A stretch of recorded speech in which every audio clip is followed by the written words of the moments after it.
तो दोस्तों स्वागत है आपका हमारे YouTube चैनल में। और आज की इस वीडियो में मैं एक्सप्लेन करने जा रहा हूँ विस्परिंग कॉरिडोर्स के पार्ट 4 वॉइस को। इस मूवी की रेटिंग्स है 6.4 out of 10 on IMDb and इस मूवी को 88% गूगल यूजर्स ने भी लाइक किया है। इस मूवी की स्टोरी बहुत ज़्यादा इंटरेस्टिंग है, तो वीडियो को पूरा लास्ट तक देखना। और अब हम इसी के साथ चलते हैं सीधा वीडियो की तरफ। तो मूवी शुरू होती है एक ऑल गर्ल हाई स्कूल को दिखाते हुए, जहाँ पे हमें यंग यून नाम की एक लड़की को दिखाते हैं जो गाने की प्रैक्टिस कर रही होती है। अब छुट्टी के टाइम पे उसकी दोस्त सुनमिन उसे लेने के लिए आती है, पर यंग यून उसके साथ जाने से मना कर देती है क्योंकि उसे और ज़्यादा प्रैक्टिस करनी होती है। अब सुनमिन के जाने के बाद यंग यून को रूम में एक घोस्टली प्रेजेंस फील होती है और यंग यून उससे डर के वहां से भागती है। अब हमें एक लड़की की स्पिरिट को दिखाते हैं जो यंग यून का पीछा कर रही होती है और फिर वो स्पिरिट एक म्यूजिक शीट से यंग यून का गला काट के उसे मार डालती है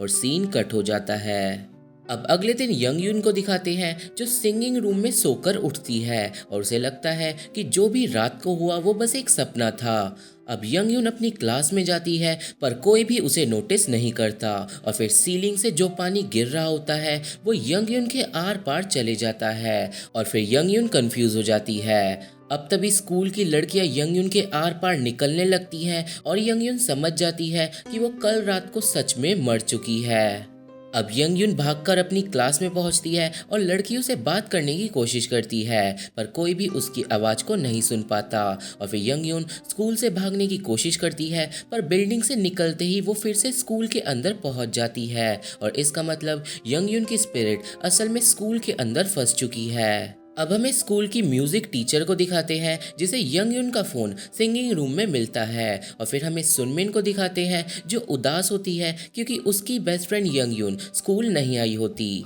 अब सुनमिन टीचर्स रूम में जाके यंग यून के बारे में पूछती है, जहाँ पे यंग यून की स्पिरिट सुनमिन से बात करने की कोशिश करती है और सुनमिन को ऐसा लगता है जैसे उसने किसी की आवाज़ सुनी और ये साफ हो जाता है कि सिर्फ सुनमिन ही यंग यून की आवाज़ सुन सकती है, पर क्यों ये हमें आगे पता चलेगा। अब लंच के टाइम पे जब सुनमिन अपने स्कूल ब्रॉडकास्ट करने की ड्यूटी पे होती है, तभी यंग यून की स्पिरिट फिर से सुनमिन से बात करने की कोशिश करती है और अब सुनमिन को अपनी दोस्त की आवाज़ साफ साफ सुनाई देती है और सुनमिन डर के बेहोश हो जाती है और ये सारी चीज़ें म्यूज़िक टीचर बाहर से खड़े होकर देख रही होती है। अब नर्सिंग रूम में कुछ देर बाद सुनमिन को होश आता है और यंग यून फिर से उससे बात करती है, पर सुनमिन डर के अपना मुंह छुपा लेती है। पर यंग यून सुनमिन को सब कुछ बता देती है जो भी उसके साथ हुआ था और यंग यून बोलती है कि मैं तुम्हें डराना नहीं चाहती, पर सिर्फ तुम ही एक ऐसी लड़की हो जो मेरी आवाज़ सुन पा रही हो। और काफ़ी देर तक यंग यून की बातें सुनने के बाद सुनमिन को यकीन हो जाता है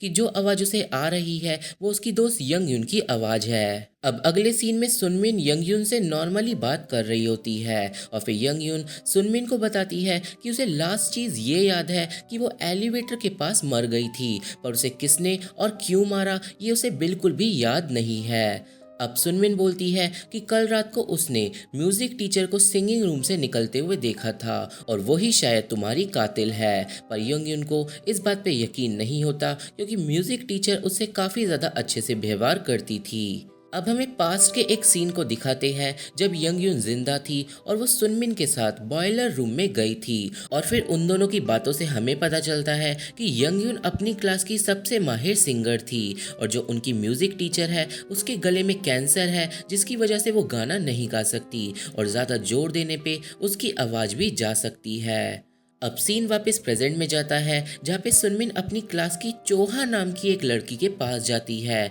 क्योंकि सुनमिन को ऐसा लग रहा था कि चोहा भी यंग यून की आवाज़ सुन सकती है। अब जब सुनमिन चोहा से पूछती है कि क्या तुम्हें भी किसी की आवाज़ सुनाई दे रही है, तो चोहा सुनमिन से पहेलियों में बात करती है और वहाँ से चली जाती है और फिर हमें यंग यून की स्पिरिट को दिखाते हैं जिसे कॉरिडोर में एक चमकीला रास्ता दिखाई देता है और जब यंग यून उसके अंदर जाती है तो वो अपनी लाइफ की एक मेमोरी में पहुँच जाती है। अब मेमोरी में पहले यंगयून देखती है खुद को, जो अपनी माँ के साथ बैठ के बातें कर रही होती है। और इस सीन में हमें पता चलता है कि यंगयून की माँ बीमार थी और फिर यंगयून की स्पिरिट एक दूसरी मेमोरी में पहुंच जाती है, जहाँ पे वो खुद को अपनी म्यूजिक टीचर के पास देखती है। और फिर यंगयून नॉर्मल वर्ल्ड में आ जाती है और उसे समझ नहीं आता कि उसे ये फ्लैशबैक क्यों दिखाई दिए, और इसका रीज़न भी हमें आगे पता चलेगा। अब स्कूल की छुट्टी हो जाती है और सुनमिन घर जा रही होती है, और दूसरी तरफ यंगयून की स्पिरिट बॉयलर रूम में रो रही होती है। अब तभी बॉयलर रूम की लाइट कट हो जाती है और फिर यंगयून के पास आती है म्यूजिक टीचर, जो एक स्पिरिट की तरह बिहेव कर रही होती है। और फिर यंगयून चिल्लाती है। अब यंगयून की चीख सुन के सुनमिन स्कूल में वापस आती है और फिर यंगयून सुनमिन को लेके सिंगिंग रूम में जाती है, जहाँ पे उन दोनों को दिखाई देती है म्यूजिक टीचर की लाश, और म्यूजिक टीचर ने सुसाइड कर लिया था। और वो दोनों ये सब देख के चिल्लाती है। अब सुनमिन पुलिस को बुला लेती है और फिर पुलिस टीचर की बॉडी को ले जाती है, और फिर सुनमिन भी घर चली जाती है और स्कूल में अकेली रह जाती है यंगयून।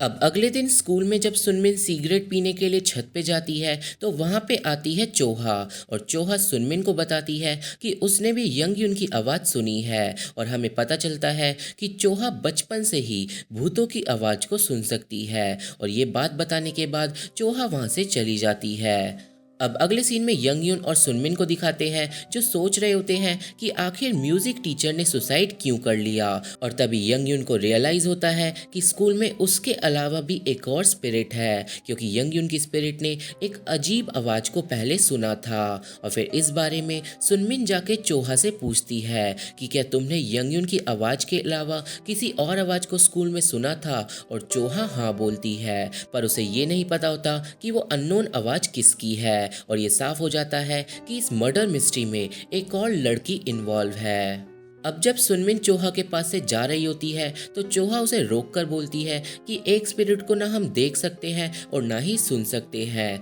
पर अगर वो स्पिरिट किसी इंसान से बहुत ज़्यादा अटैच हो तो वो इंसान स्पिरिट की आवाज़ को सुन सकता है, और जब तक वो इंसान स्पिरिट से कनेक्टेड रहेगा तब तक उस स्पिरिट के पास आवाज़ रहेगी, और अगर वो इंसान स्पिरिट को भूल जाएगा तो वो स्पिरिट अपनी आवाज़ खो देगी। अब हमें यंगयून की स्पिरिट को दिखाते हैं, जो फिर से एक मेमोरी में पहुंच जाती है, और उस मेमोरी में वो उस दिन को देखती है जब उसकी म्यूजिक टीचर ने उसे सिंगिंग के लिए चुना था, क्योंकि म्यूजिक टीचर तो गाना गा नहीं सकती, और इसलिए उसे एक बच्ची चाहिए थी जो उसकी जगह पे क्लास में गाना गा सके। और उसी मेमोरी में यंगयून की स्पिरिट को वो दूसरी अननोन स्पिरिट दिखती है। अब यंगयून मेमोरी से निकल जाती है और फिर स्कूल के बाद वो उस अननोन स्पिरिट के बारे में सुनमिन को बताती है, और बोलती है कि उसी अननोन स्पिरिट ने मेरे को मारा है, पर वो स्पिरिट किसकी है और उसने मेरे को क्यों मारा ये मेरे को बिल्कुल भी याद नहीं आ रहा। और वो दोनों बहुत ज़्यादा कंफ्यूज हो जाती है।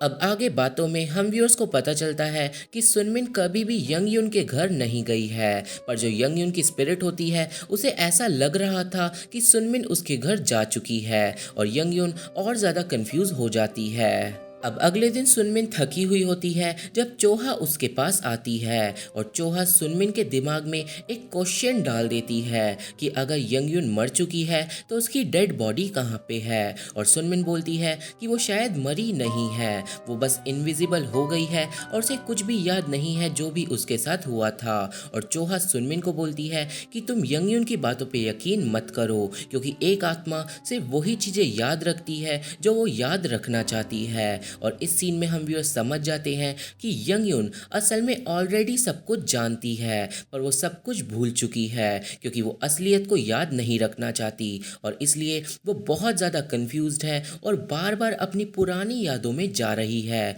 और ये सब यंगयून के साथ जब तक होता रहेगा जब तक उसे सारी चीज़ें याद नहीं आ जाएंगी। अब यंगयून की स्पिरिट को दिखाते हैं, जो दो टीचर्स की बातें सुनते हुए एलिवेटर में घुस जाती है, और वो दोनों टीचर ह्योजंग नाम की लड़की के बारे में बात कर रहे होते हैं, जिसने कुछ महीने पहले ही एलिवेटर में सुसाइड कर लिया था। और जो ह्योजंग है वो असल में वही अननोन स्पिरिट है, और उसके बारे में भी यंगयून सब कुछ जानती है पर उसे कुछ भी याद नहीं है। अब तभी स्कूल की लड़कियों से एक ट्रॉली एलिवेटर शाफ्ट में गिर जाती है और एलिवेटर रुक जाती है। अब जब लड़कियां शाफ्ट के अंदर देखती हैं तो वहां पे पड़ी होती है यंगयुन की डेड बॉडी और ये बात पूरे स्कूल में आग की तरह फैल जाती है। और जब सुनमिन को पता चलता है कि यंगयुन की लाश मिल गई है तो वो बहुत ज़्यादा डर जाती है और उसे यकीन हो जाता है कि यंगयुन की आत्मा स्कूल में अभी भी भटक रही है। अब यंगयुन की बॉडी को स्कूल में से ले जाते हैं और फिर हमें चोहा और सुनमिन को बात करता हुआ दिखाते हैं,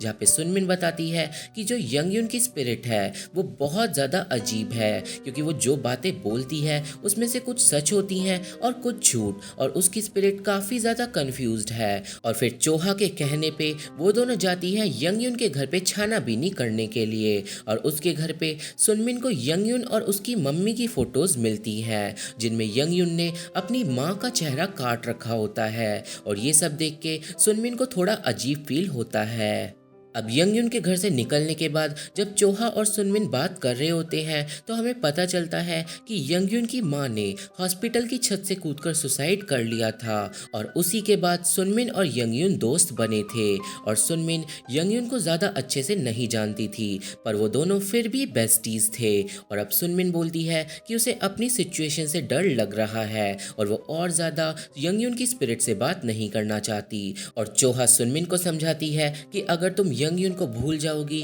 तो थोड़े ही टाइम में उसकी आत्मा को मुक्ति मिल जाएगी, और इसके लिए तुम्हें उसे इग्नोर करना होगा ताकि यंगयुन की आवाज़ चली जाए और उसे मुक्ति मिल जाए। और फिर काफ़ी सोचने के बाद सुनमिन यंगयुन को इग्नोर करने का फैसला करती है। अब अगले दिन पूरे टाइम सुनमिन यंगयुन की आवाज़ को सुनकर भी नहीं सुनती, और फिर लंच के ब्रॉडकास्ट में सुनमिन यंगयुन की मेमोरी में उसका गाया हुआ एक गाना बजाती है, जिससे वो ये साफ कर देती है कि वो अब चाहती है कि यंगयुन की स्पिरिट को मुक्ति मिल जाए। अब लंच के टाइम में भी सुनमिन यंगयुन को इग्नोर कर रही होती है, पर यंगयुन बोलती है कि मेरे को मुक्ति तभी मिलेगी जब मुझे पता चलेगा कि आखिर मैं मरी किस वजह से हूँ। और फिर सुनमिन इस बारे में यंगयुन की हेल्प करने के लिए मान जाती है। अब यंगयुन के कहने पे सुनमिन एक टीचर से ह्योजंग की रिकॉर्ड फाइल मांगती है, और उस रिकॉर्ड फाइल में से सुनमिन को पता चलता है कि ह्योजंग की आवाज़ बिल्कुल यंगयुन जैसी थी, और जब ह्योजंग जिंदा थी तो वही म्यूज़िक टीचर के लिए गाना गाया करती थी। और फिर टीचर सुनमिन को बताती है कि ह्योजंग और म्यूज़िक टीचर लेस्बियन थी और उन दोनों का अफेयर चल रहा था। और फिर एक दिन अचानक ही ह्योजंग एलिवेटर में मरी हुई पाई गई। और ये सारी बातें सुनने के बाद यंगयुन की स्पिरिट सुनमिन को लेके स्कूल के बॉयलर रूम में चली जाती है। अब यंगयुन की स्पिरिट अपने मरने की वजह की एक थ्योरी बनाती है, जिसके हिसाब से जब ह्योजंग मरी थी तो उसका अटैचमेंट टीचर के साथ बहुत ज़्यादा था, और इसलिए ह्योजंग की आवाज़ म्यूज़िक टीचर को उसके मरने के बाद भी सुनाई देती थी, बिल्कुल इसी तरह जैसे अब यंगयुन की आवाज़ सुनमिन को सुनाई देती है। और फिर यंगयुन आगे बताती है कि जब म्यूज़िक टीचर यंगयुन के अंदर इंटरेस्ट लेने लगी तो ह्योजंग की स्पिरिट की आवाज़ गायब होने लगी, और इसलिए ह्योजंग ने गुस्से में यंगयुन को मार डाला। और फिर उसके बाद म्यूजिक टीचर ने गिल्टी फील करी और उसने सुसाइड कर लिया। और फिर यंगयुन की ये थ्योरी सुनने के बाद सुनमिन बोलती है कि अब तुम्हें पता चल गया ना कि तुम क्यों मरी हो, तो अब तुम मुक्ति ले लो और यहाँ से चली जाओ। और फिर सुनमिन यंगयुन को बाय बोल के वहाँ से चली जाती है। अब यंगयुन की स्पिरिट के पास से जाने के बाद सुनमिन जाके मिलती है चोहा से, पर तभी स्कूल की लाइट कट हो जाती है और फिर सुनमिन को मारने के लिए वहाँ पे आ जाती है ह्योजंग की स्पिरिट। अब सुनमिन और चोहा ह्योजंग से बच के भागते हैं, पर ह्योजंग की स्पिरिट सुनमिन को एलिवेटर शाफ्ट में धक्का दे देती है, पर चोहा सुनमिन को बचा लेती है और तभी वहाँ पे यंगयुन की स्पिरिट आ जाती है और वो ह्योजंग की स्पिरिट को सुनमिन से दूर रहने के लिए बोलती है। और इस बार यंगयुन की आवाज़ इतनी ज़्यादा स्ट्रांग हो जाती है कि उसे पूरा स्कूल सुन लेता है और फिर पूरे स्कूल में भगदड़ मच जाती है। अब ह्योजंग की स्पिरिट यंगयुन से दूर जाने लगती है और यंगयुन उसका पीछा करती है, और पीछा करते करते यंगयुन फिर से एक मेमोरी में पहुंच जाती है जहां पे वो अपनी माँ को छत से सुसाइड करता हुआ देखती है। पर उस मेमोरी में वो खुद को भी देख पाती है जो अपनी माँ को सुसाइड करने को बोल रही होती है, और ये सब देखकर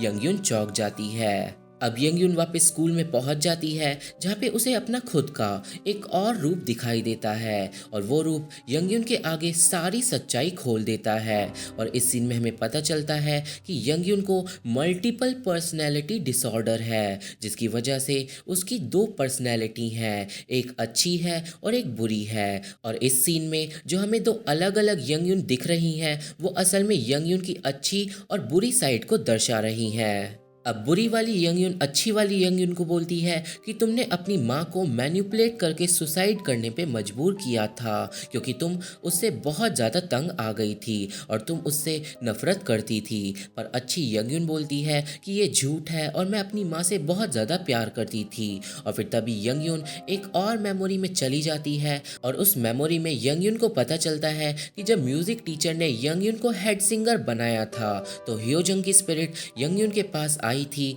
और उसने बोला था कि तुम म्यूजिक टीचर से दूर रहो क्योंकि तुम्हारी वजह से अगर म्यूजिक टीचर मुझे भूल गई तो मैं गायब हो जाऊंगी। और फिर जब यंगयून को म्यूजिक टीचर और ह्योजंग के अफेयर के बारे में पता चला था तो यंगयून की इविल साइड ने म्यूजिक टीचर को मैनिपुलेट करा था और उसे गाना गाने पे मजबूर किया था, जिसकी वजह से म्यूजिक टीचर का कैंसर और ज़्यादा बिगड़ने लग गया था। और फिर इसी बात की वजह से ह्योजंग की स्पिरिट ने गुस्से में यंगयून को मार डाला था। अब आगे इविल यंगयून गुड यंगयून को बताती है कि तुम्हारी वजह से ही ह्योजंग की आवाज़ को कोई नहीं सुन सकता क्योंकि तुमने ही म्यूजिक टीचर को मारा था। और फिर हमें पता चलता है कि मरने के बाद भी यंगयून की स्पिरिट की दो पर्सनैलिटी बन गई थी और उसकी इविल पर्सनैलिटी ने गुस्से में म्यूजिक टीचर को मार डाला था, जिसके बाद ह्योजंग को सुनने वाला कोई भी नहीं बचा था और ह्योजंग की आवाज़ चली गई थी। और जो यंगयून की गुड साइड थी वो ये सारे पापों को करके भूल जाती थी क्योंकि उसकी स्पिरिट सिर्फ अच्छी चीज़ों को याद रखना चाहती थी।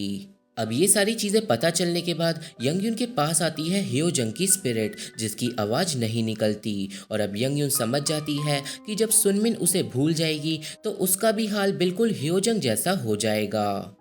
अब अगले दिन सुनमिन और चोहा को दिखाते हैं जहाँ पे सुनमिन बताती है कि उसे सुबह से यंगयून की आवाज़ नहीं आई है और दूसरी तरफ यंगयून परेशान होती है क्योंकि वो हमेशा के लिए स्कूल में बिना आवाज़ के नहीं घूमना चाहती थी और उसे मुक्ति भी नहीं मिल सकती थी क्योंकि वो एक अच्छी स्पिरिट नहीं है। अब नेक्स्ट सीन में सुनमिन यंगयून को याद करके रोने लगती है और वो फिर से अपनी दोस्त से बात करना चाह रही होती है और वो यंगयून को पूरे स्कूल में ढूंढती है पर यंगयून की स्पिरिट की तरफ से उसे कोई भी जवाब नहीं मिलता। अब अगले सीन में हमें यंगयून की स्पिरिट को दिखाते हैं और अब उसकी गुड पर्सनैलिटी के ऊपर उसकी ईविल पर्सनैलिटी हावी हो जाती है और अब यंगयून एक पूरी तरह ईविल स्पिरिट में बदल जाती है। और फिर हमें चोहा को दिखाते हैं जो सुनमिन को ढूंढते हुए बॉयलर रूम में पहुंचती है और वहाँ पे चोहा को दिखाई देती है यंगयून की ईविल स्पिरिट और यंगयून की ईविल स्पिरिट चोहा के ऊपर लगे हुए बल्ब को तोड़ देती है जिससे चोहा के मुंह में कांच ही कांच घुस जाता है